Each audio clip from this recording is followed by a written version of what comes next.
শুনতেই চাই না। মৃত আত্মহত্যা, মৃত সুরাইয়া বেগম, আমি তো শুনতেই চাই না। আমাদের একটাই দাবি, এই 3 হত্যাকাণ্ডের প্রকৃত রহস্য উদ্ঘাটন করা হোক।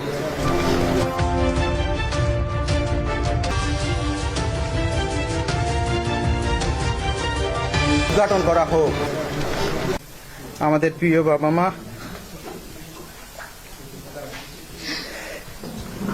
এবং আমাদের পরিবারের সঙ্গে থাকা ছোট্ট গৃহকর্মীকে সিলেটের মিতালি আবাসিক এলাকায় অজ্ঞাত ব্যক্তিরা নির্মমভাবে হত্যা করেছে। একই সঙ্গে 3 জন মানুষকে হারানোর এই শোক কোনো ভাষায় প্রকাশ করার মতো নয়। বাবা মাকে হারানোর কষ্ট যেমন আমাদের সারা জীবন বয়ে বেড়াতে হবে, তেমনি আমাদের ঘরের ছোট্ট গৃহকর্মী মেয়েটির মর্মান্তিক মৃত্যুও আমাদের হৃদয়ে গভীরে ক্ষত তৈরি করেছে। এই ঘটনার পর আমরা 4 সন্তান মানসিকভাবে ভেঙে পড়েছি। তারপরেও আমরা বিশ্বাস করি দেশে আইন আছে, প্রশাসন আছে, আইন শৃঙ্খলা রক্ষা বাহিনী আছে এবং ন্যায় বিচার প্রতিষ্ঠার জন্য রাষ্ট্রের দায়িত্বশীল প্রতিষ্ঠানগুলো কাজ করছে।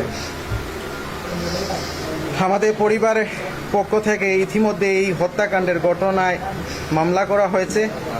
আমরা আইন শৃঙ্খলা রক্ষাকারী বাহিনীর প্রতি পূর্ণ আস্থা রাখতে চাই। আমাদের একটাই দাবি, এই 3 হত্যাকাণ্ডের প্রকৃত রহস্য উদ্ঘাটন করা হোক। যারা এই নির্মম হত্যাকাণ্ডের সঙ্গে জড়িত, তদন্তের মাধ্যমে তাদের প্রত্যেককে শনাক্ত করে দ্রুত গ্রেফতার করা হোক। কোনো নিরপরাধ মানুষ যেন হয়রানির শিকার না হন এবং কোনো অপরাধী যেন প্রভাবশালী বা অন্য কোনো কারণে আইনের আওতা থেকে বেরিয়ে যেতে না পারেন। আমরা চাই নিরপেক্ষ ও পেশাদার তদন্তের মাধ্যমে প্রকৃত অপরাধীদের আইনের মুখোমুখি করা হোক এবং আদালতের মাধ্যমে তাদের দৃষ্টান্তমূলক শাস্তি নিশ্চিত করা হোক। রাষ্ট্রের কাছে, প্রশাসনের কাছে এবং আইন শৃঙ্খলা রক্ষাকারী বাহিনীর কাছে বিনীত এবং কৃতজ্ঞ কিন্তু জোরালো দাবি জানাচ্ছি, আমাদের বাবা মা ও পরিবারের ছোট্ট গৃহকর্মীর হত্যার প্রকৃত রহস্য উদ্ঘাটন করুন। প্রকৃত অপরাধীদের দ্রুত গ্রেফতার করুন। তদন্ত নিরপেক্ষ ও স্বচ্ছ রাখুন এবং আইনের সর্বোচ্চ পর্যায়ে তাদের দৃষ্টান্তমূলক শাস্তি নিশ্চিত করুন। আমাদের বাবা মা এবং আমাদের পরিবারের ছোট্ট গৃহকর্মী মেয়েটির পূর্ণ ছবি দয়া করে সংবাদ, অনলাইন পোর্টাল, ফেসবুক বা অন্য কোনো সামাজিক যোগাযোগ মাধ্যমে প্রকাশ বা প্রচার করবেন না, দয়া করে। এবার আমরা সংবাদ মাধ্যমের সম্মানিত সাংবাদিক ভাই ও বোন এবং সামাজিক যোগাযোগ মাধ্যমে যারা এই ঘটনাটি নিয়ে কথা বলেছেন তাদের প্রতিও বিনীত অনুরোধ জানাচ্ছি, আমাদের বাবা মা এবং আমাদের পরিবারের ছোট্ট গৃহকর্মী মেয়েটির পূর্ণ ছবি দয়া করে সংবাদ, অনলাইন পোর্টাল, ফেসবুক বা অন্য কোনো সামাজিক যোগাযোগ মাধ্যমে প্রকাশ বা প্রচার করবেন না, দয়া করে। আমাদের পরিবারের জন্য এটি